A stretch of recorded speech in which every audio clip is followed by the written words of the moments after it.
ఈయన రేవంత్ రెడ్డి పోయి మహారాష్ట్రలో ప్రచారం చేసిండు ఏమని ఏమేం తెలంగాణలో అన్ని గ్యారంటీలు అమలు చేసినాం మహారాష్ట్రలో కూడా ఓట్లయింది మీడ కూడా చేస్తామన్నారు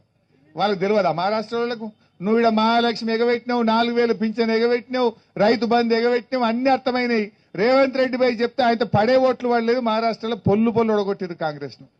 మొన్న ఢిల్లీకి పోయిండు ఢిల్లీకి పోయి ఇక చెప్పిండు ఏ తెలంగాణలో అన్ని చేసినా మమ్మల్ని గెలిపిరి ఢిల్లీలో కూడా అన్ని చేస్తా అన్నాడు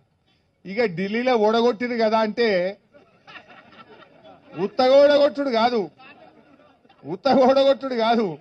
80 సీట్లలో 77 సీట్లలో డిపాజిట్ వీకింది 77 సీట్లలో డిపాజిటే వీకింది ఇక ఒక్క సీటు గెలవలే అంటే నీ పటారు ఏ పాటిది నువ్వు ఇంట గెలిచి రచ్చ గెలువు ఈడ మా ఆర్ఎంపీలకు ఇచ్చిన మాట నిలబెట్టుకో మా అవ్వ తాతలకు ఇచ్చిన మాట నిలబెట్టుకో రుణమాఫీ పూర్తి చేయి ఇక్కడ నువ్వు ప్రజలకు ఇచ్చిన పని చేయి నువ్వు ఫస్ట్ ఇది చేత కాదు కానీ నేను హర్యానాలో ప్రచారం చేస్తా నిన్న కేరళ పోయింది ఇంకా ఆడవై కూడా నడుతా ఉన్నాడు నేను ఇది చేసినా అది చేసినా అని నువ్వు ఇంకా కేరళలో పోయి దూరం పోయి మాట్లాడు కాదు తెలంగాణలో ఏ ఊరికన్నా పోదాంపా పోలీసు వాళ్ళు లేకుండా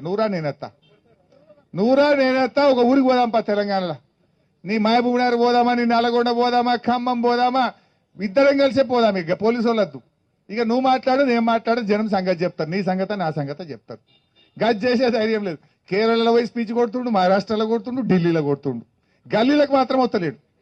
గల్లీలకు వచ్చే తెలివి లేదు కానీ ఢిల్లీలో పోయి ఉపన్యాసాలు కొడుతుండు రేవంత్ రెడ్డి